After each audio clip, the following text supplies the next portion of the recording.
मित्र हो, मी आज आपल्या समोर काही शेतीविषयी प्रॅक्टिकल गोष्टीविषयी आपल्याशी चर्चा करणार आहे.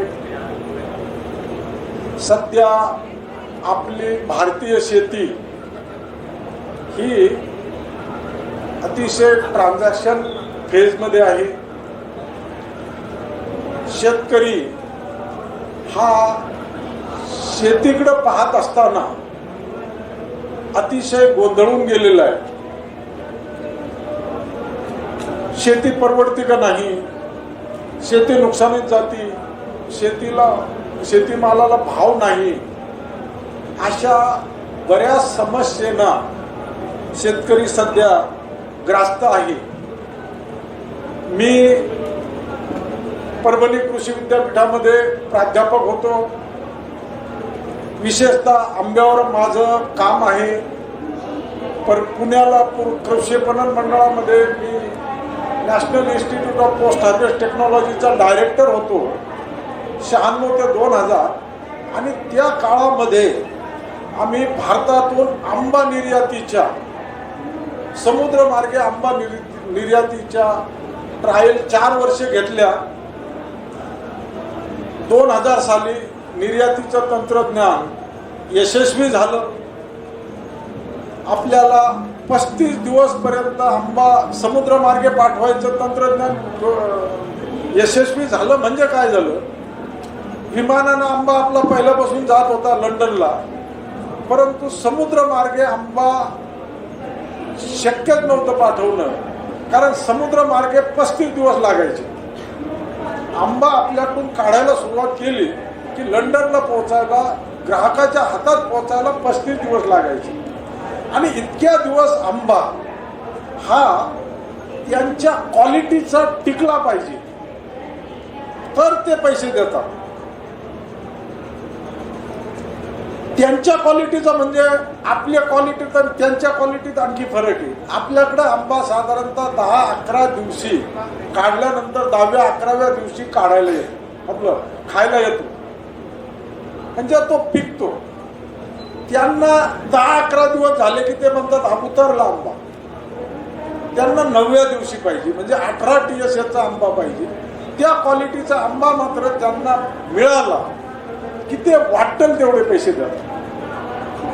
आता समुद्रमार्गेच का, विमानानं का नको, तर समुद्रमार्गे पाठवला तर 15.5 रुपये त्यावेळेस खर्च यायचा. आता काय 22-23 रुपये एका किलोला खर्च येतो. हाऊएव्हर विमानानं पाठवला तर 100 रुपये नुसतं एका किलोचं भाडं जाते.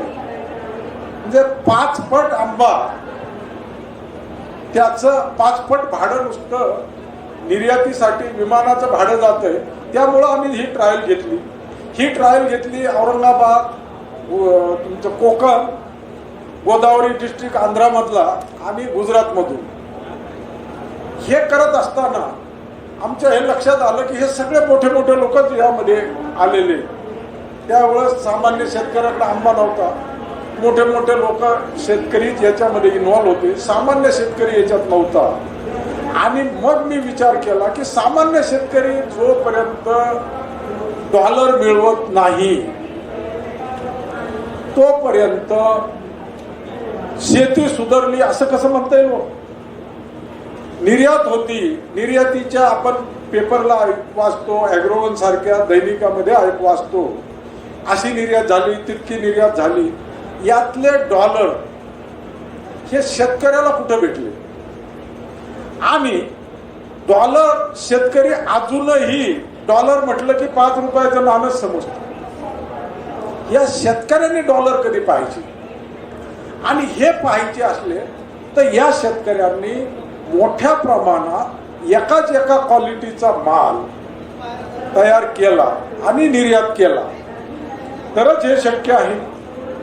आणि यासाठी मी 2000 साली पुण्याहून परत आलो, कृषी पणन मंडळातून परत आलो परभणीला. आणि 2000 साली जिरडगाव म्हणून एक गाव आहे जालना जिल्ह्यामध्ये, तिथं 500 एकरवर कोणाचा 1 एकर, कोणाचा 2 एकर, 1 एकर 2 एकर अशी 500 एकरवर एकसारखी केसर आंब्याची आंतरराष्ट्रीय तंत्रज्ञानानं लागवड केली. त्याला इन्सिटू लागवड म्हणतात. मी साऊथ आफ्रिका पाहिलं, परदेशात मी आंब्यासाठी सगळ्या जगात फिरलो. आपण इस्रायल कोणी कंत माझी बाग टॉपची आहे, इस्रायल पद्धतीनं केलेली. व्हॉट इज इस्रायल पद्धत? इस्रायलमध्ये आंबा होतो, खूप चांगला होतो. इस्रायलला मी नेहमीच जातो. परंतु खरी टेक्नॉलॉजी आंब्यामध्ये साऊथ आफ्रिकेनं आणली. आणि ती मी माझ्या भाषणाच्या शेवटी आपल्याला बोलणार आहे. मी आता गडकरी साहेबाला सुद्धा ते तंत्रज्ञानाविषयी थोडंसं अवगत केलं आणि ते म्हटले की तुम्ही सुरू करा. आता काटोगे इथं आहेत गटशेतीवाले, आम्हाला त्यांनी आश्वासन दिलं की तुम्ही सुरू करा अल्ट्रा हाय डेन्सिटी अति घन लागवड आंब्यामधली, आणि काही अडचणी असल्या तर मला सांगा, मी मदत करतो.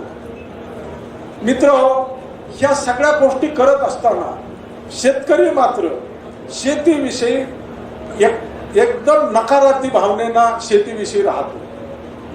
याचं कारण काय की प्रत्येक वेळेस त्याचं म्हणणं असतं शेती परवडत नाही, शेती परवडत नाही. बरोबर आहे. आता शेती परवडत नाही.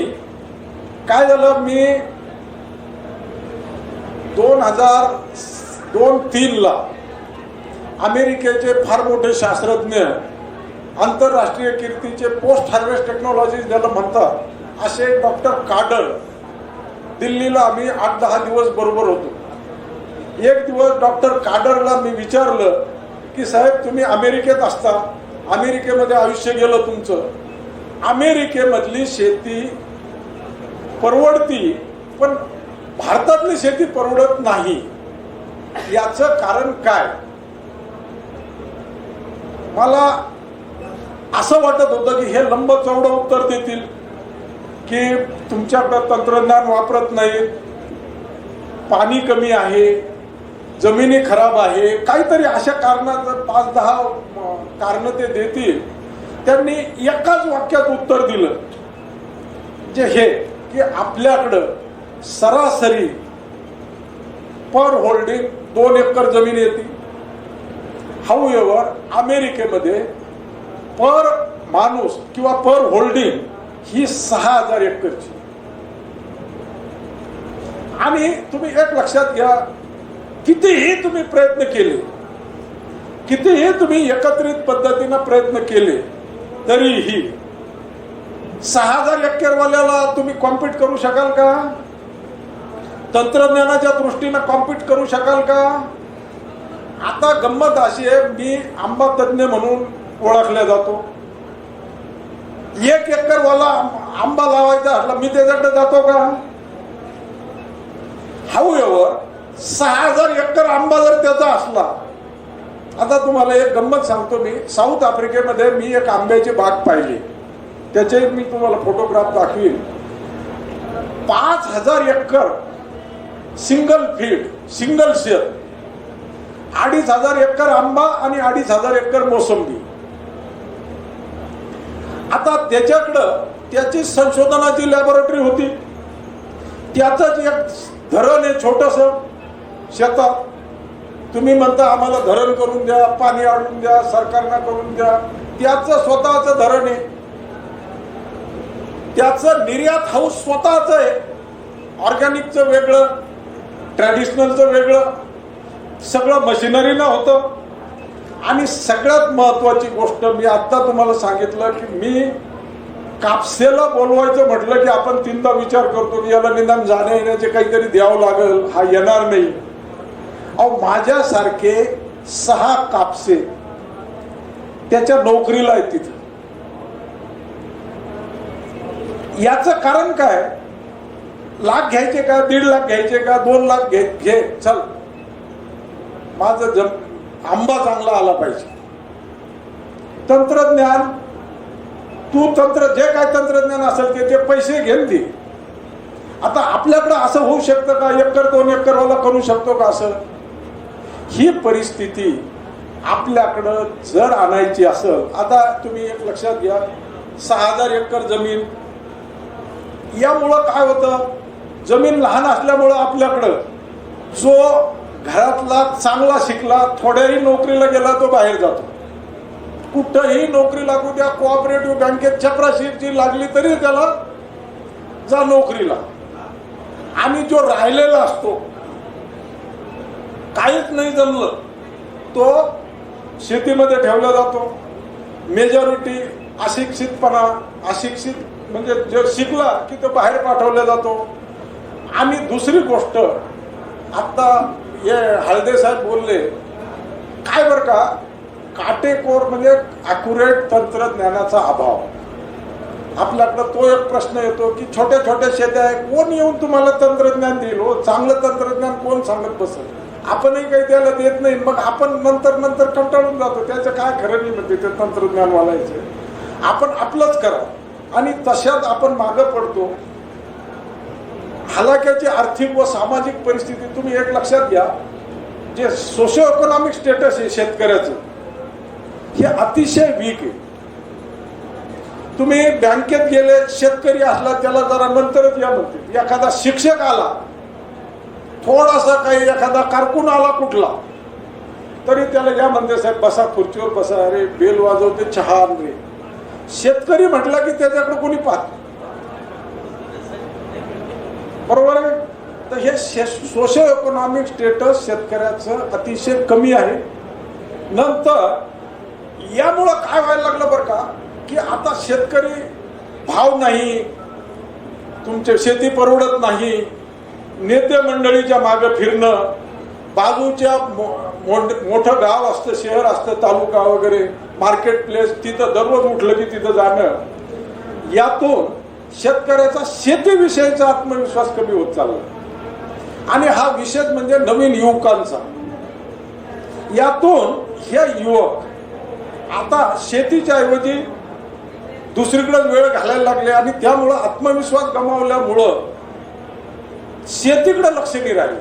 आणि तंत्रज्ञान न वापरलं की शेतीमध्ये फायदा राहत नाही. यामुळं धोका सहन करण्याची ताकद शेतकऱ्याची कमी असते. धोका सहन करण्याची ताकद कमी असण्याचं कारण मात्र निसर्ग आहे. कधी काय होईल, कधी पाऊस येईल. आता सोयाबीन पुऱ्या महाराष्ट्रामध्ये सोयाबीन सारखं म्हणजे हे जे नुकसान आहे, हे नुकसान सगळं हातातोंडाशी आलेलं गेलं. त्यामुळं शेतकरी परत काय होईल पुढं याची भीती असते. आणि शेवटी कितीही काही म्हटलं आपण तर आपल्याला जागतिक स्पर्धा शेतकऱ्याला मी सांगतो या स्पर्धेत उतरावंच लागणार आहे. मग आपण म्हणू माझा 2 एकर कापूस, 1 एकर गहू, 1 एकर हरभर, मी कशाला जागतिक स्पर्धा, मी कशाला काय करू. तुमचा 1 एकर कापूस जरी असला तरी त्याचा भाव ठरवण्यासाठी आंतरराष्ट्रीय लेवलच्याच विचार होतो. तुम्हाला माहित असेल माग कापसाचे भाव 4-5 महिन्यापूर्वी थोडेसे बरे होते. अमेरिकेचा कापूस आला की भाव पडले. तर आपल्याला जागतिक लेवलच्या स्पर्धेत उतरल्याशिवाय आपली शेती परवडणार नाही, हे कृपया लक्षात घ्या. त्याचं मी तुम्हाला थोडक्यात, आणि याच्यासाठी तुम्हाला एकमेव एक पर्याय गटशेती करणं. दादाजी आता आले तिथं, ते आमच्या गटशेतीला आलेले. आम्ही जालना जिल्ह्यामध्ये गटशेती करतोय. आता तुम्हाला एक सांगतो मी, आम्ही जी गटशेती करतोय म्हणजे मी कृपया एक लक्षात घ्या, माझा नंतर ज्याला आवडलं त्यांना नंबर घ्या. प्रत्यक्ष गोष्टी घडत असतील तर बोलायचं नसतं, उगा गप्पा मारण्यात काही अर्थ नाही. आणि माझा नंबर घेतल्यानंतर तुम्ही आमचं पहा तुम्ही करा. म्हणजे प्रत्यक्ष आपल्यासारख्या शेतकऱ्यांनी केलेलं पहा आणि मग तुम्ही या. आम्ही हे 86-87 मी गटशेती सुरू केलेली आहे. सध्या 3 जिल्ह्यामध्ये गटशेती आहे, 29 गावं त्यामध्ये आहे. विदर्भातले 2-3 गावं आहेत, बुलढाणा जिल्ह्यातले. गटशेतीमध्ये छोटे शेतकरी, हे बघा तुम्हाला एक सांगतो, छोटे शेतकरी हा मुद्दा मी इथं का वापरला. आपण काय म्हणतो, सरकार आमचं शोषण करतं, व्यापारी आमचे शोषण करतात, नोकरदार मंडळी आमचं शोषण करते. परंतु हे सगळं खरं जरी असलं तरी सगळ्यात मोठं शोषण खेड्यातल्या शेतकऱ्यांचं जर कोण करत असेल तर गावातला सरपंच, माजी सरपंच, थोडासा शिकलेले, जरा धडपड करून त्याला बँकेत घेऊन जाणारे, तहसील ऑफिसमध्ये कृषी अधिकाऱ्याकडे घेऊन जाणारे, हे पहिलं शोषण करणारे त्याचे आहेत. सामान्य शेतकऱ्याचे जो खास अवतावर असतो याचं शोषण खरे हे मंडळी करतात. हे कृपया तुम्ही विसरू नका. तुमच्या गावातलेच जी लिडिंगची मंडळी ही तुमचं शोषण पहिलं करतात आणि मग बाकीचे तर शोषण करायला जग बसले तुमचे. त्याच्यामध्ये काही अडचण नाही सामूहिकपणे. आणि मग आम्ही काय करतो, छोटे शेतकरी मी आमच्या गटात तुम्ही आले ना, गावातले छोटे छोटे शेतकरी एकत्र आणलेले आहेत आणि त्यांनीच आपलं पूर्ण तंत्रज्ञान वापरायचं. आम्ही त्यांच्या मागं असतो आणि ह्या तंत्रज्ञानातून प्रोडक्टिव्हिटी वाढवायची. आता मी वेळ आज फारच थोडा आहे त्यामुळं मी थोडंसं हरिडले जातो. आता आत्महत्या होतात, शेतकरी आत्महत्या करतो आणि त्यात मुख्यतः कापसावाल्या शेतकऱ्यांच्या आत्महत्या जास्त होतात. कारण कापसामध्ये धोके, सगळ्यात जास्त धोके कापसामध्ये. आता याच्यामध्ये का होतात, मी एक तुम्हाला उदाहरण देतो. विदर्भ, मराठवाडा, खानदेशमध्ये कापूस सर्वशाम कापूस आहे. एखादा शेतकरी असतो खेड्यातला, 5 एकर जमीन आहे त्याची. 5 एकर जमीन असली म्हणजे त्याचा 3 एकर कापूस असतो म्हणजे असतोच, बरोबर आहे. 3 एकर कापूस असला तर तो प्लॅनिंग करतो की या वर्षी आपला गावातल्या त्या फलाण्याना 15 क्विंटल कापूस एकरी घेतला, आपला 6-7 क्विंटलच येतो, या वर्षी आपणही तितका कापूस घ्यायचा. आणि सर्व पणाला लावतो, खर्च करतो, मेहनत करतो, वेळेवर लागवड करतो, सगळं करतो. कापूस चांगला दिसत चालतो. आणखी तो लागवड म्हणजे त्याच्यात खतं औषधी वाढवत जातो आणि त्याचं या 3 एकर मधून अपेक्षा असते की खर्च एकरी 20,000 रुपये होतो आणि त्याची अपेक्षा असते की आपल्याला 15 क्विंटल एकरी कापूस आला पाहिजे. आता त्याच्यात हिशोब धरला, एकूण अपेक्षित उत्पन्न त्याचं 15 क्विंटल म्हणजे 45 क्विंटल एकूण होतं. ते 4,000 रुपयांना 1,80,000 उत्पन्न होतं. खर्च त्याचा 60,000 रुपये 3 एकरचा व्याजासह तो 90,000 जातो. 90,000 रुपयातून त्यांना 90,000 रुपये प्रॉफिट राहतो. म्हणजे हा खर्च 90,000 रुपये गेला 1,80,000 मधला. आता थोड्याशा किमती बदलल्या परंतु त्याला 90-95,000 रुपये निव्वळ नफा राहतो. आणि हा निव्वळ नफा त्याला अपेक्षित असतो, तर एक बऱ्यापैकी नफा असतो. ह्या अपेक्षेना तो सगळं बरोबर करतो आणि अशा याच्यामध्ये काहीतरी नैसर्गिक आपत्ती येते, त्यामध्ये तो विचार करतो की असा कापूस यायला पाहिजे. तो आमच्या गट शेतीमध्ये ह्या कापसाचं उत्पन्न एकरी 31 क्विंटल आलेलं आहे. ह्या कापसाची अपेक्षा करतो, खुश असतात सगळे, कापूस चांगला दिसतो आणि अचानक ड्रॉट येतो, ताण पडतो, काहीतरी अडचण येते आणि त्याचा कापूस बनतो असा. आता हा कापूस आणि पहिला कापूस याच्यामध्ये एक 4-5 किलोमीटरच्या अंतरावरचे 2 फोटो, एकाच वेळेचे 2 फोटो येते. आता असा कापूस आला की तुम्ही विचार करा, याला निदान 1 क्विंटल तरी कापूस होईल का एकरी? अशा परिस्थितीमध्ये असा कापूस त्याचा झालेला दिसला की पहिला त्याचा दोस्त येतो, त्यानं याला पैसे दिलेले असते 5-10 हजार रुपये, माझे पैसे काढ म्हणतो. पहिले सावकार असला तो म्हणतो माझे पैसे काढ, कारण अशा कापसातून तो पैसे काहीच देऊ शकत नाही. अशा वेळेस परिस्थिती अशी येते की सावकार, बँका सगळे मागे लागतात आणि हे मागे लागत असताना शेवटी मित्र नातेवाईक घरी येतात. घरी त्याच्या मिसेसला बोलतात, याला अक्कल नव्हती का, इतके पैसे खर्च केले, कशाला एवढे पैसे खर्च केले, आता काय करायचं, आमचं काय करायचं, आमचे पैसे काढा. मग ते मिसेस नवऱ्याला टोकते आणि सगळ्यात शेवटी येतं नवीन टीनेजर जे मुलं असतात 10वी 12वी मध्ये त्यांची मुलं मुली ते म्हणतात आमच्या बापाला काहीच समजत नाही. आणि हे त्याला अनबिअरेबल होतं, त्याला सहन होत नाही. आणि अशा वेळेस मग तो एक तर दारू काय त्याला सुचत नाही, काही त्याच्यातून मार्गच सापडत नाही. अशा याच्यात आता आम्ही काय करतो, हे आमच्या गटशेतीतले कापूस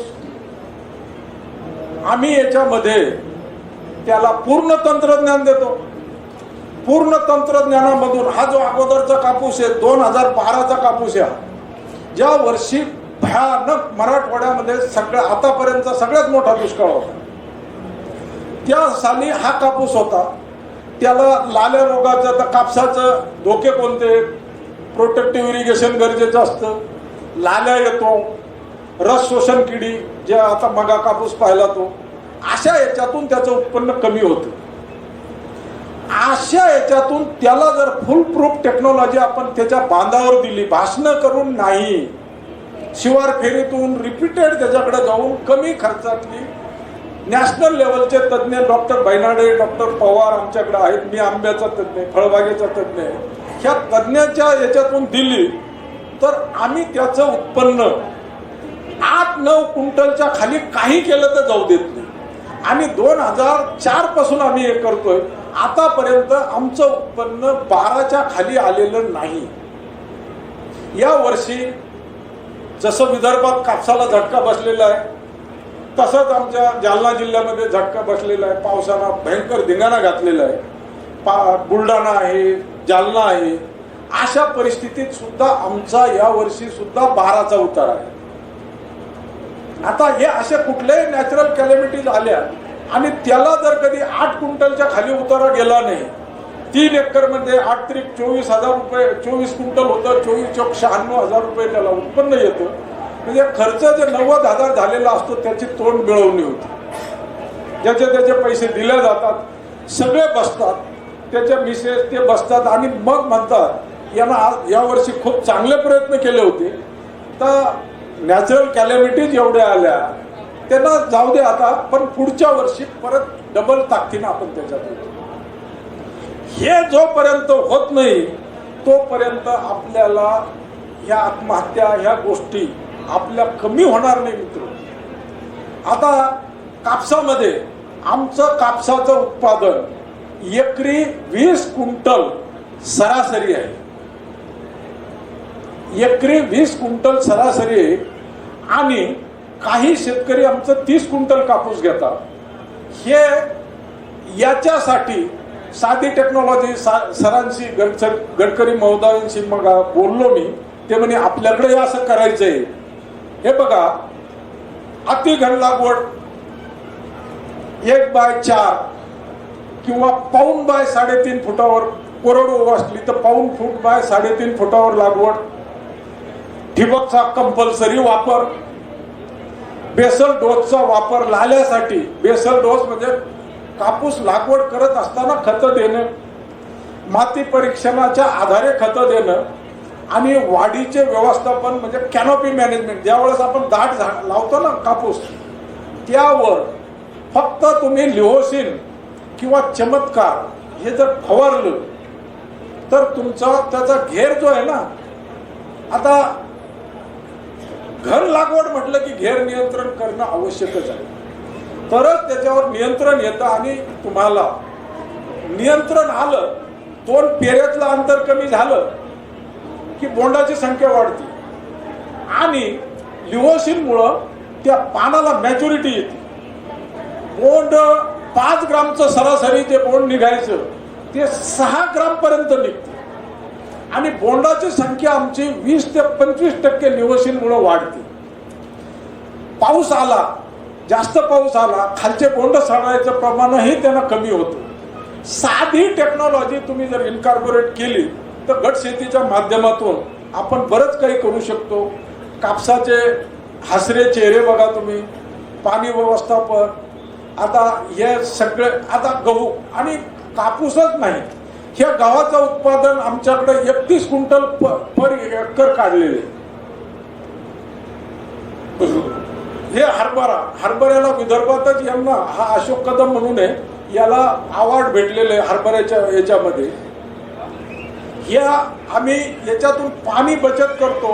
ह्या पाणी बचतीच्या साठी आमच्या गट शेतीला फ्रान्समध्ये 2015 मध्ये आंतरराष्ट्रीय लेवलचा पुरस्कार भेटलेला आहे.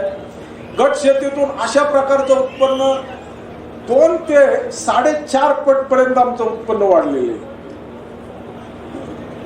आता एका खामखेडा गावचा मी सारांश सांगतो तुम्हाला, ज्याचं उत्पन्न गट शेतीत 2006-07 साली आले, त्यावेळेस त्यांचं उत्पन्न हे 41,000 रुपये पर दरडोई होतं.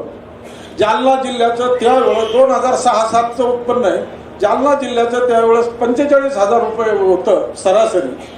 हाऊएव्हर ह्या खामखेडचं 2012-13चं उत्पन्न आम्ही 1,06,000 पर्यंत सरासरी उत्पन्न दिलं गावचं.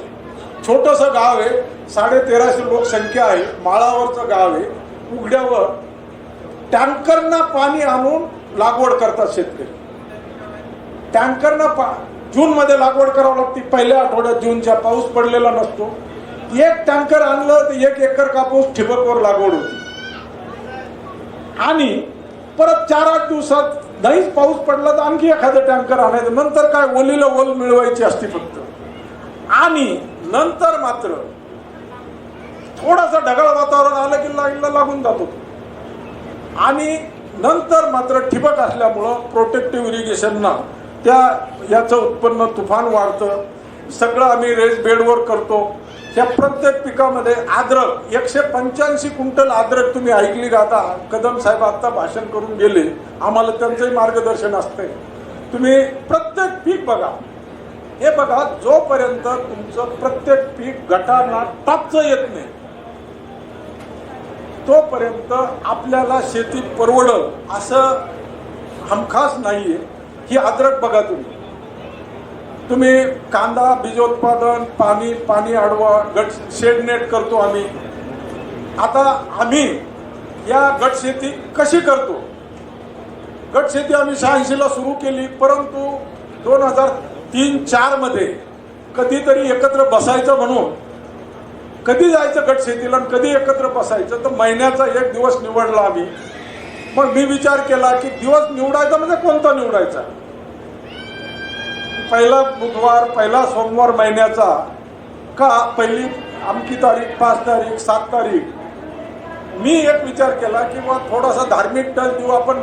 एकादशीला उपवास करतात सगळे, पंढरपूरला जातात आणि द्वादशीला सगळे एकत्रित उपवास सोडतात. मग मी विचार केला, तुम्ही पंढरपूरला जा का नका जा, उपवास करा का नका करा, परंतु उपवास एका शेतकऱ्याच्या शेतावर सोडा. त्यावेळेस गाव आमचं गट शेतीमध्ये एकच गाव होतं. आम्ही दर द्वादशीला एका शेतकऱ्याच्या शेतावर उपवास सोडायचा. उपवास सोडायचा म्हणजे अगोदर शिवार फेरी करायची, त्या विषयाचे तज्ज्ञ बोलवायचे, त्या तज्ज्ञाचं शिवार फेरीद्वारे मार्गदर्शन घ्यायचे आणि मग एकत्र बसायचं. आता आमच्या याच्यामध्ये 29 गावं आहेत. आम्ही आता द्वादशीचा कार्यक्रम एका गावाला एक करतो आणि सकाळी न्याहारीचा कार्यक्रम दुसऱ्या गावाला. कालच आमचं, आजची द्वादश आम्ही काल केली. काल आमचा फार मोठा कार्यक्रम झाला. एका गावाला अकोला देव म्हणून गाव आहे छोटंसं, तिथं शिवार फेरी झाली सकाळी द्राक्षे बागेला. आणि दुपारी परत किनी म्हणून गाव आहे, या किनीला शिवार फेरी झाली.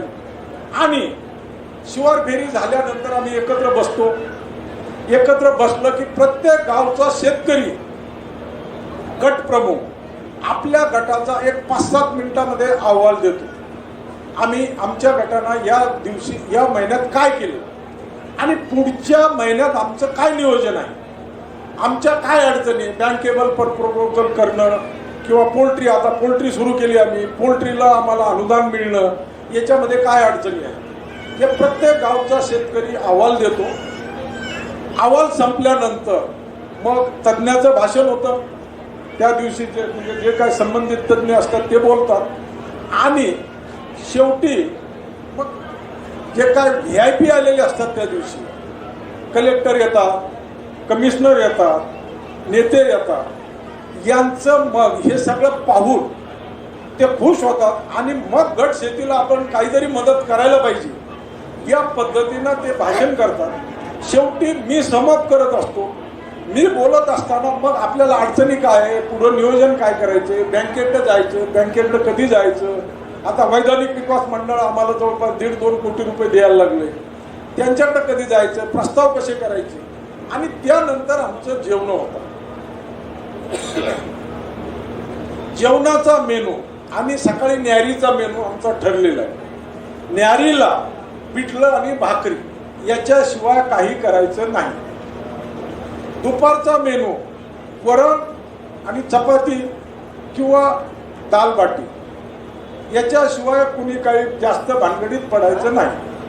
जेवणाला कुणीही नाव ठेवायचं नाही. आमचे साधारणतः 50 ते 100 लोक जमतात. जेवणाला कुणी नाव ठेवायचं नाही. शेतात शिवार फेरी करत असताना मात्र एकही चार सोडायचा नाही, त्याला टिंगल करायची त्या शेतात. हे बघा, शिवार फेरी ज्या शेताला ठरली ते माणूस 4-5 दिवसावरून तो शेतकरी टेन्शन मध्ये असतो. आपलं काही खरं नाही, आता आपलं शेत चांगलं करा. रात्रीतून बोर्ड पेस्ट लावतात मोसंबीला. ही परिस्थिती शिवार फेरींना फायदा होतो आणि द्वादशीतून हा आमचा सगळा ठरलेला प्रकार आहे. कालची द्वादश 176वी द्वादश होती. 176वी 176व्या द्वादशीमध्ये 2 द्वादशीला फक्त मी गैरहजर होतो, घरची सॅड न्यूज असल्यामुळे. सगळ्या द्वादशीला मी हजर आहे. आणि विशेष म्हणजे 2017ला 146वी द्वादश आमची ऑक्टोबरमध्ये झाली होती, दिवाळीची वासू बारस. त्या दिवशी आपल्या राज्याचे मुख्यमंत्री आपले फडणवीस साहेब स्वतः द्वादशीच्या कार्यक्रमाला फक्त मुंबई टू देळेगाव, आणि देळेगाव म्हणजे आमचं गाव ते मुंबई, मुद्दाम होऊन आले. आणि ते सगळं पाहिलं, त्यांनी आवडलं आणि त्यांनी लगेच गट शेतीची 200 कोटीची योजना महाराष्ट्राकरता लागू केली.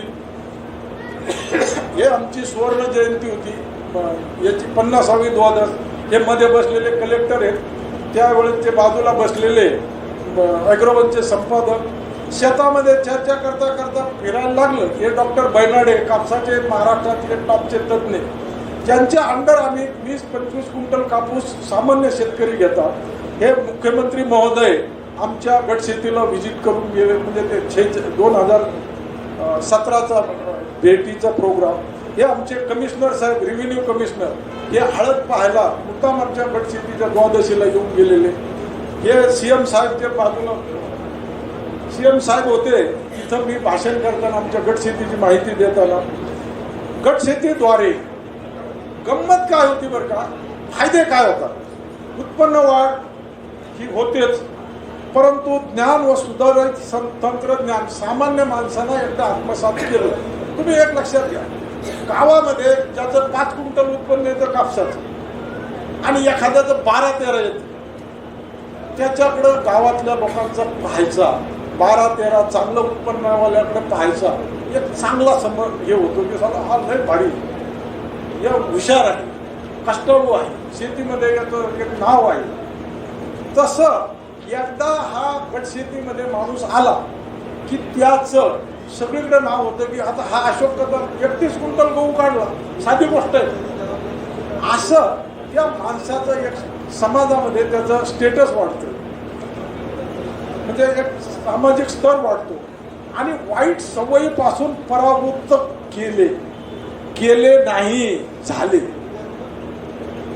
काय असतं बरं का, शेतकऱ्याला वेगवेगळ्या आदती असू शकतात. टोबॅको, तंबाखू, सिगारेट, दारू, वेगवेगळ्या प्रकारचे व्यसनं असतात. जेव्हा कल्चरली एकत्र बसायला लागतात. आम्ही दारू सोडा म्हणत नाही, गुटखा बंद करा म्हणत नाही, परंतु गुटखा खाणाऱ्याकडं थोडं तिरस्कृत नजरेनं पाहिलं की तो परत गुटखा खायचा विचार करत नाही.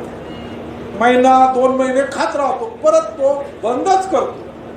तुम्ही आता कोणीतरी मला माई साहेब म्हटले होते की शेतकऱ्यांनी शेतात जायला पाहिजे. डॉक्टर माई साहेब उठलं की शेतात जायला पाहिजे. शेतकरी उठलं की बाजूच्या गावाला म्हणजे मोठ्या गावाला जातो, तालुक्याला जातो. आमच्या गट शेतीमध्ये तुम्ही पाहाल शेतकरी नवीन पोरं उठले की शेतात असतात आणि फक्त बाहेर जायचं असलं तर जे काय स्कीम योजना शिवार फेऱ्या कुठं काही पाहायला जायचं असलं नाशिक आम्ही नाशिकला सगळीकडे घेऊन जातो याच्यासाठीच फक्त हे बाहेर पडतात नसतं आपल्या कामात असतात. आणि शेतकऱ्याच्या आता ह्या बऱ्याच गोष्टी आहेत. मी याच्यात जास्त वेळ घेणार नाही कारण वेळ फार मला कमी दिलेला आहे. महाराष्ट्राचे कमिशनर आमच्याकडे येऊन गेले. गडकरी साहेबांना मी 5 वर्षापूर्वी हे ब्रीफ केलेले. पवार साहेब सुद्धा याच्यात भयंकर खुश झालेले. जे आम्हाला फ्रान्सचा पुरस्कार भेटला होता त्या फ्रान्सचा पुरस्कार आम्ही सीएम साहेबांना सादर केला होता. हा तो पुरस्कार आहे. हे पुरस्कार फ्रान्समध्ये मी घेतानाचा मी आणि डॉक्टर घोटे साहेब बाजूला घोटे आहेत माझ्या. हा मराठवाडा भूषण पुरस्कार यावर्षीचा मिळालेला आहे. हे आमचे व्हेरियस कार्यक्रम गावामध्ये गटामध्ये वेगवेगळ्या ठिकाणी आमचे प्रेझेंटेशन असतात. इथून गट शेतीला सुरुवात झालेली आहे. जे टोपीवाला आहे ना तो मध्ये इथं आंबा लागवड करून अतिशय आंतरराष्ट्रीय लेवलची आम्ही आंबा लागवड केलेली आहे. हे कमिशनर साहेब आमच्या प्रात्यक्षिकाला मुद्दाम घेऊन भेट देऊन गेलेले. डाळिंबामध्ये रेकॉर्ड उत्पन्न शेडनेटमध्ये आता आम्ही उतरतोय. पॉली हाऊसमध्ये उतरतोय. विदर्भामध्ये पॉली हाऊसमध्ये काटोक्याची पॉली हाऊसमध्ये हे गेले का डागाचे गेले का हे बघा. विदर्भामध्ये जर काही करायचं असलं तर तुम्ही पॉली हाऊसला आयाम द्या. ठिबक शिवाय आमच्याकडे कापूस नाही हे तुम्ही पाहू शकता. कापसाचे जोरात शेती तुम्ही पाहू शकता. मी तुम्हाला आपल्या इथं काय करता येईल. आता गट शेतीची योजना आलेली आपल्याकडं 200 कोटीची योजना आहे. या योजनेमध्ये शेतकरी कमीत कमी लदानिया साहेब गट शेतीमध्ये ही जी योजना आलेली आहे ही योजना फक्त कशी आहे ही मी आता आमची गट शेती आम्ही ब्रीफ केली. या योजनेमध्ये एक लक्षात घ्या कमीत कमी 20 शेतकरी पाहिजे आणि कमीत कमी 100 एकर जमीन पाहिजे. ह्या जमीन 20 शेतकरी आणि 100 एकर जमीन असली ते रजिस्टर करायची आत्माकडं. तुम्हाला 1 कोटीपर्यंत अनुदान त्या गटाला मिळू शकतं. ही शेती आणि हे शेतकरी एका गावातले पाहिजे मला वेगवेगळ्या गावातले पाहिजे चालत नाही. तर अशा प्रकारे 20 शेतकरी आणि 100 एकर जमीनवाल्यांनी आत्माकडे रजिस्ट्रेशन केलं आणि त्यांनी जर आता काटोकेची इथं आहेत यांना भेटा तुम्ही हे चर्चा करा. आपल्या इथं जे जॉईंट डायरेक्टर आहेत भोसले साहेब माई साहेब आमची आत्ता मिटिंग झाली. आपल्याला इथं विदर्भामध्ये नागपूरला आणखी आम्ही महिनाभरामध्ये मिटिंग घेणार आहे. गट शेती आपल्याकडं कशी पांगवता येईल याचा आम्ही विचार करतोय. मी या गट शेतीला 60% अनुदान आहे ते 75% व्हायची शक्यता आहे. ही स्कीम खूप चांगली आहे आणि त्याच्याच बरोबर आता स्मार्ट एक प्रोजेक्ट येतोय महाराष्ट्रामध्ये. स्मार्ट प्रोजेक्टमध्ये सुद्धा आपल्याला काही व्हॅल्यू ॲडिशनसाठी प्रोसेसिंग प्रक्रिया मार्केटिंगसाठी काही करायचं असलं तर त्याला 80% अनुदान आहे. त्या प्रोजेक्टमध्ये तयार करताना मी बराच त्याच्यात सक्रिय होतो. मी याच्यात आता ह्याच्यात खोलात जाण्यापेक्षा 5 मिनिटं फक्त मला तुम्ही एक काम करता का हायडेन्सिटीचं ते हायडेन्सिटीचं ओपन करा. मला इथं जर आपल्याला काही करायचं असलं विदर्भामध्ये कापसामध्ये तर आपल्याला करताच येईल हायडेन्सिटी. हे बघा आंब्यामध्ये मी गडकरी साहेबाला आता ब्रीफ केलं. आंब्यामध्ये अल्ट्रा हायडेन्सिटी जर आपण केलं तर आंब्यातून आपल्याला 6-7 लाख रुपयापर्यंत केसर आंब्यापासून. मी आंब्यामध्ये माझा अभ्यास आंब्यामधला आहे. आंब्यामध्ये आपण जर कधी तंत्रशुद्ध पद्धतीनं केलं आंबा अल्ट्रा हायडेन्सिटी केला अति घन लागवड केला.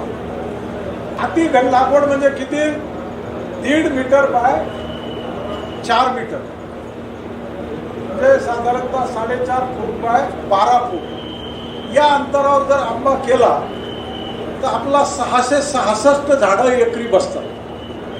हे मी साऊथ आफ्रिकेमध्ये पाहिलं. नंतर आपल्याकडे केलं. आपल्या इथं शेख रसूल बसलेले समोर, ज्यांची 12 एकर अल्ट्रा हायडेन्सिटीची लागवड औरंगाबादला आहे, त्यांचा 100 एकर 125 एकर आंबा तर अगोदरचा आहे, परंतु या 6-7 वर्षापूर्वी त्यांनी अल्ट्रा हायडेन्सिटी लागवड केलेली आहे. ते आपण नंतर कार्यक्रमाच्या नंतर त्यांच्याशी आपण बोलू शकतो. याचे फायदे हे बघा, एक लक्षात घ्या, आंबा किंवा कुठलाही फळबाग लागवड करत असताना चौरस लागवड केल्यापेक्षा आपण काय एकमेकाचं अंतर एकमेकाला मिळू देतो. अंतर मिळू दिल्यापेक्षा 2 ओळीमध्ये अंतर राहिलं पाहिजे. हे बघा, मी आंब्याच्या बागा पाहिल्या. मी PhD गुजरातमध्ये केलं. जुन्या आंब्याच्या बागा पाहिल्या साऊथ गुजरातमध्ये. 13 मीटरवर लागवड. 13 मीटरच्या लागवडीचे झाडं एकमेकांना 20 वर्षानंतर मिळाले. मिळाल्यानंतर हे छत्रीसारखं झालं. हे जसं फोटो दाखवले छत्रीसारखं. वरून पाला आहे पण त्या काड्याला पाला नाही. छत्रीच्या जसं काड्याला पाला नसतो ना, असा काड्याला पाला नाही. म्हणजे फळ लागवड नंतर फक्त वरच होते. आज फळ लागवडच लागतच नाहीत फळ. आणि त्यामुळं काय होतं बरं का, उत्पन्न एकदम कमी येतं, क्वालिटी तेवढी चांगली येत नाही. त्यासाठी ऊन संध्याकाळपासून सकाळपासून लागायला सुरुवात व्हायला पाहिजे. संध्याकाळपर्यंत सगळ्याकडून ऊन लागलं पाहिजे, तर तुमचं फळ लाग जास्त लागतो आणि क्वालिटी सुद्धा टॉपची येते. दुसरी गोष्ट, आपण जर कधी आंबा बॅगडं लावला म्हणजे कलमानं लावला तर अशी मुळं त्याच्या जागीच पसरतात. हाऊएव्हर कोळीपासून जर लागवड केली तर हा आंबा सोटमूळ खाली जातं, पाण्याचा ताण सहन करतो. अशा परिस्थितीमध्ये आता परिस्थिती काय झाली बरं का, कलम लागवड करा, माझं काही म्हणणं नाही. कलम लागवड केल्यानंतर कलमाबरोबरच त्याच्या बाजूला 3 कोळी लावा ताज्या. कलमाच्या बाजूला 3 ताज्या कोळी लावा. 3 ताज्या कोळी लावल्यानंतर त्याच्यातून 2 किंवा 1 तर नक्कीच उगते. कलमही वाढत राहतं आणि त्या कोळी उगत राहतात. कोळी उगल्यानंतर त्या तुमच्या ऑक्टोबर-नोव्हेंबर पर्यंत किंवा जानेवारी-फेब्रुवारी पर्यंत 3रं पेरं टाकतात. 3रं पेरं टाकलं की ते बाजूची कोय त्या कलमाला जोडून द्यायची. त्याच्या वर शेंडाला पाचर करायची आणि ती त्याला जोडून द्यायची. ती जोडल्यानंतर तुम्हाला लगेच सक्सेस मिळतो त्याला. म्हणजे 2 झाडं एक झाले. 2 झाडं एक झाले की 2 मुळ्याचा आधार 3-4 वर्ष मिळतो तुम्हाला. परंतु त्याच्यानंतर जे कलमाचे मुळं असतात, हे जे कलमाचे मुळं आहे हे मागं पडतात आणि जे त्या रोपाचं मूळ असतं हे सोटमूळ खाली जातं आणि ते ताकदवान बनतं. आणि हे 2 जोड जे जोडलेले असतात हे 5-6-7 वर्षानंतर ते खोड एकच होऊन जातं. आपल्याला ओळखू येत नाही हे 2 झाडं होते का 1 झाड होतं. तर हे तंत्रज्ञान आपल्याला वापरण्यासाठी, कलमीकरण करण्यासाठी तुम्ही काही करायचं नाही. हे रसूल साहेब आता सध्या इथं बसलेले यांच्याकडचे माळी परफेक्ट आहेत औरंगाबादचे. तुम्हाला ते ट्रायल घेण्याच्या ऐवजी आम्ही ते माळी तुम्हाला प्रोव्हाइड करू. हे सगळं करण्यासाठी सगळ्या प्रकारची मदत तुम्हाला करता येईल. हे वेगवेगळे अल्ट्रा हायडेन्सिटीचे हे मी जास्त दाखवत नाही. पेरूमध्ये अल्ट्रा हायडेन्सिटी आहे, हे आंब्यामध्ये ही यांची अल्ट्रा हायडेन्सिटी, हे अल्ट्रा हायडे हे साऊथ आफ्रिकेची जे 5000 एकरची बाग पाहिली मी. हे बघा कॅपिंग केलेली वरून, जे सन स्काल्डिंग होऊ नये, उन्हानं त्रास होऊ नये म्हणून ही कॅपिंग केलेली. हे कॅपिंग केलेलं बघा, खाली अंतर बघा 2 झाडातलं. आता हा आंबा असा आंबा आल्यानंतर एकरी 12-15 टन निघायला काही अडचण आहे का हो याला? खालपासून वरपर्यंत आंबा लागलेला आहे आणि दाट आंबा आहे. विशेषतः फॉरेनमधल्या व्हरायटीज, फॉरेनमधल्या ज्या जाती असतात आंब्याच्या, ह्या अशा कलर्ड जाती असतात. आपल्याकडं ज्या नोन जाती आहेत त्या रंगीत नाही आहेत. त्यातली फक्त एकच तुमचे वनराज रंगीत आहे, हे आंबे बघा. आता असे आंबे आल्यानंतर तुम्हाला साधारणतः 8-10 टन आंबा व्हायला काही अडचण आहे का? हे आपल्याकडचे आंबे, हे अल्ट्रा हाय डेन्सिटी, ही अल्ट्रा हाय डेन्सिटी फळं बघा, हे आपल्याकडचं आहे. हे अल्ट्रा हाय डेन्सिटी, ही अल्ट्रा हाय डेन्सिटी. यात आणखी काही माझं याच्यामध्ये पुस्तक आहे. पुस्तक म्हणजे मी काही ते विक्रीसाठी याच्यासाठी नाही आहे. हे बघा, आंबा जर केला, आता तुम्ही इकडे जर पाहिलं, तुमच्या सांगलीमध्ये मी आमच्या गावाकडची मंडळी घेऊन गेलो होतो. 2 एकरमध्ये एका शेतकऱ्यांना आपल्या आंब्यामध्ये मात्र एक ओम आहे बरं का, तुम्ही त्याला कल्तार वापरून आपला आंबा 15-20 मेच्या नंतर येतो. तो आंबा जर कधी 15 एप्रिलमध्ये काढायला सुरुवात केली, काढायला सुरुवात झाली, केली म्हणजे झाली, तर त्याला 130 ते 150 रुपये किलोचा भाव डायरेक्ट एक्सपोर्टर देतो. आणि तो शेख रसूल हे जे आलेले आहेत, नाथ सीडचे मॅनेजर आहेत, ते 230 टन गेल्या वर्षी आंबा निघाला, त्यातला 125 टन एक्सपोर्ट झाला. या वर्षी त्याच्यापेक्षाही जास्त आंबा त्यांचा एप्रिलमध्ये काढायला, आणि त्यासाठी साधं कल्टर वापरलं की आंब्याला अडचण नाही. मात्र आंब्यामध्ये पाणी असणं आवश्यक आहे, पाण्याची व्यवस्था असणं अतिशय गरजेचे आहे. बाकी मला वाटतं मी जास्त बोलण्यापेक्षा आपण थोडीशी चर्चा जर केली तर जास्त सोयीचं होईल. आपल्याला आंब्याविषयी या सगळ्या गोष्टीविषयी जर काही चर्चा मुद्दे असेल, आता त्याचबरोबर आपले घोरपडे साहेब आलेले, मी खरं म्हणजे अर्धाच वेळ घ्यायला पाहिजे होता, पण मी जास्त लायन शेअर घेतला. त्यांचं सुद्धा प्रेझेंटेशन होणार आहे.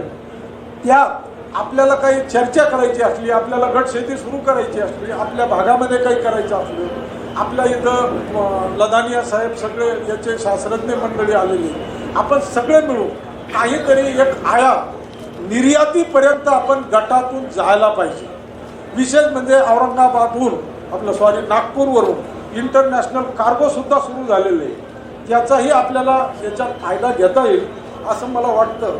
आणि मी मला इथं जे 2 शब्द बोलायचं संधी दिली त्याबद्दल सर्व जगाचे आभार मानतो.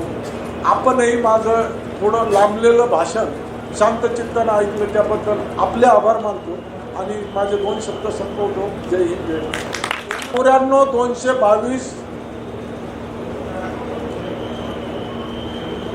94-222 93-4-19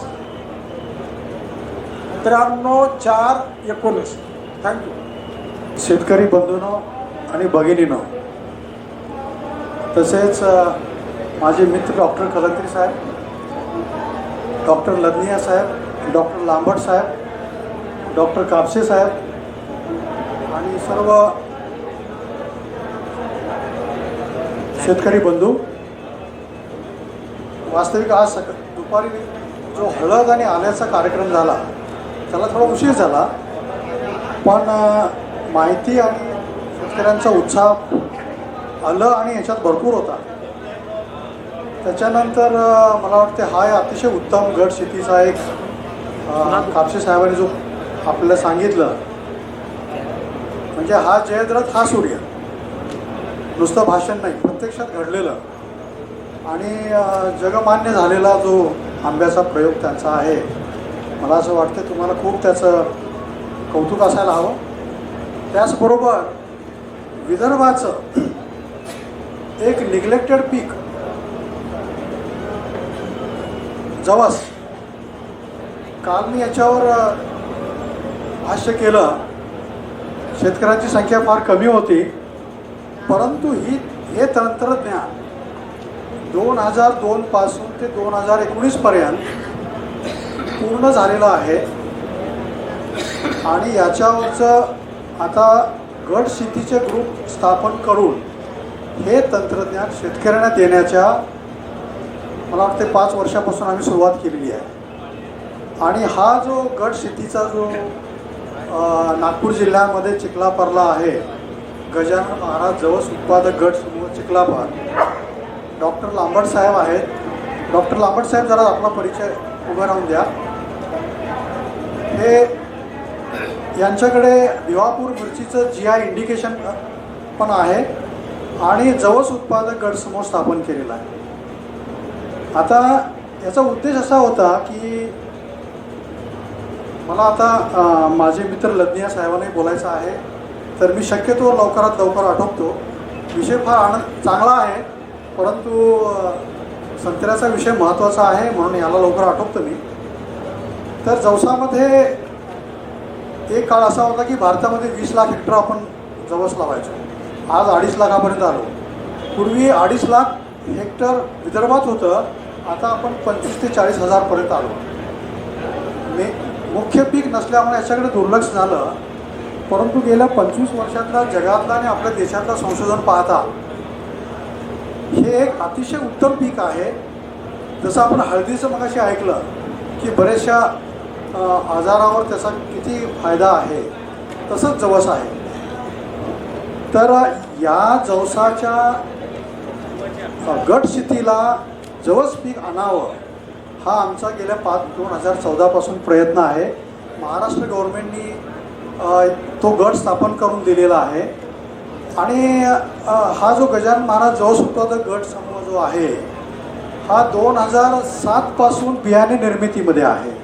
म्हणजे विद्यापीठाकडून ब्रीडर सीड घेणे, त्याचं फाउंडेशन सर्टिफाईड करून शेतकऱ्यांना वाटप करणे. तर आतापर्यंत साधारणपणे 4000 क्विंटलचं बियाणं उत्पादन केलेलं आहे आणि कमीत कमी वर्षाला 1000 एकरचं बियाणं निर्माण करतात आणि ते 1000 एकरवर जे शेतकऱ्यांना आम्ही देतो त्यांच्याकडून बायबॅक करतो. म्हणजे बियाणे महामंडळाकडे याची बियाणं निर्मितीची योजना नसल्यामुळे हा शेतकऱ्यांना ग्रामोबीजोत्पादनमध्ये आम्ही डेव्हलप केलं वर्ल्ड बँक प्रोजेक्टमधून आणि तो आता जे शेतकरी कमर्शियल लावतील त्यांच्याकडून जवस खरेदी करायचा. आणि मग 2014ला NIP ICRचा प्रोजेक्ट संपल्यानंतर हा भारतीय विद्यापीठाने याला प्रमोट केलं विदर्भामध्ये. आता याच्यामध्ये काय आहे की मूल्यवर्धनचं जे काम झालेलं आहे हे पंजाबराव देशमुख कृषी विद्यापीठ, भारतीय विद्यापीठ पुणे आणि बायर. तर भारतीय विद्यापीठ ह्याच्यात येण्याचा उद्देश असा होता की भारतीय विद्यापीठामध्ये आपण कधी गेला असाल पुणे, तिथे ईर्षा नावाची संस्था आहे, interactive research school for social health affairs, की ती मेडिकल कॉलेजमध्ये आहे.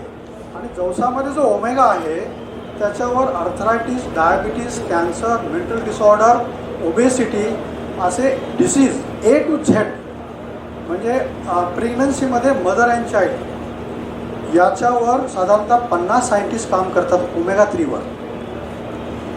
आणि विथ क्लिनिकल स्टडीज, असं नाही की आजीबाईच्या बटव्यातलं ज्ञान देत आहे, पूर्णपणे त्याच्या मेडिकल कॉलेजमध्ये कॅन्सर इन्स्टिट्यूटमध्ये त्याचा अभ्यास केला जातो, ओमेगाचा रोल डिसाईड केला जातो आणि त्याच्यापासून मग काय काय बनतं, त्याचे जे काही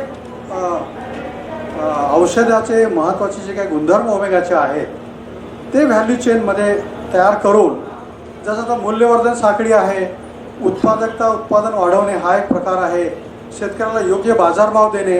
आम्ही तुम्हाला सांगितलं बाजारभावापेक्षा 5 ते 10% जास्त देऊन आम्ही शेतकऱ्याकडून खरेदी करतो. शाश्वत खरेदी महत्त्वाची आहे, कारण MSP देऊन फायदा नाही.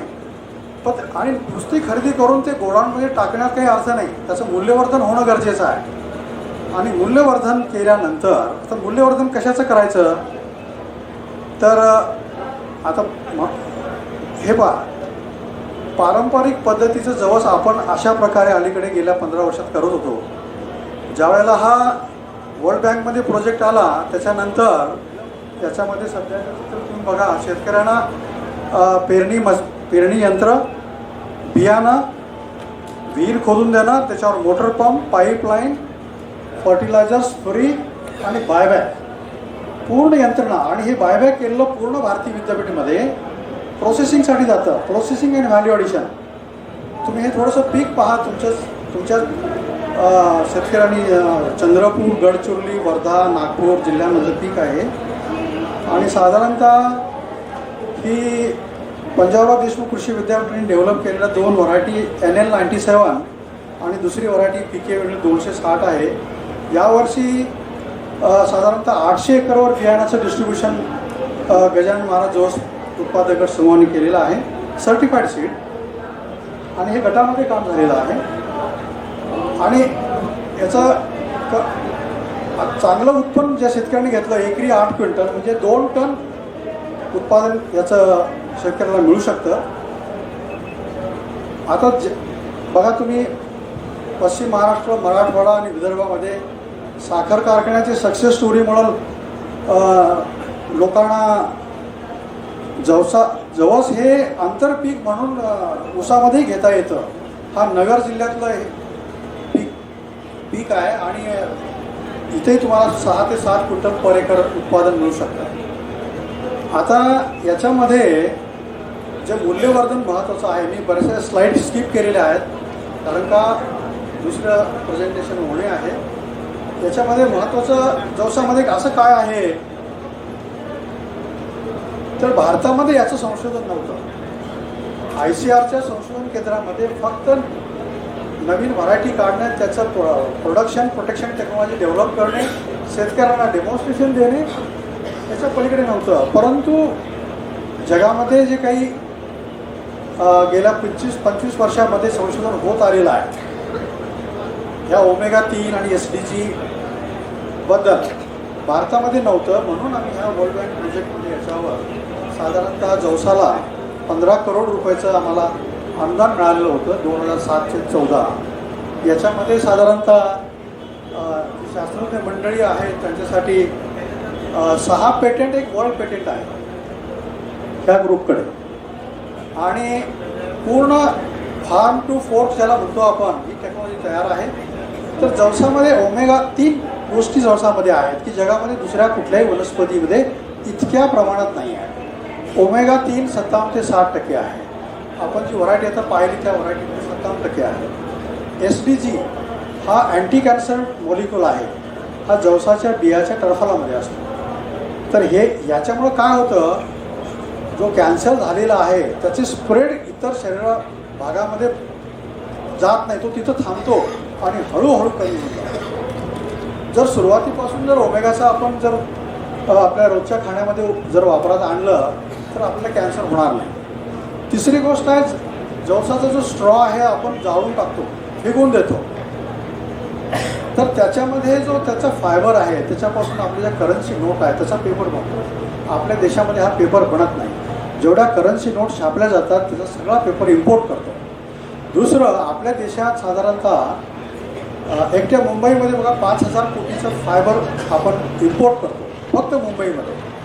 आणि 20 लाख टन आपण fibre straw जाळतो, 20 lakh ton.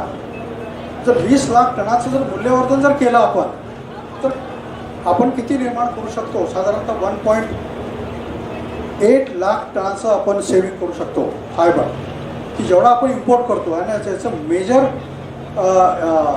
Fibre in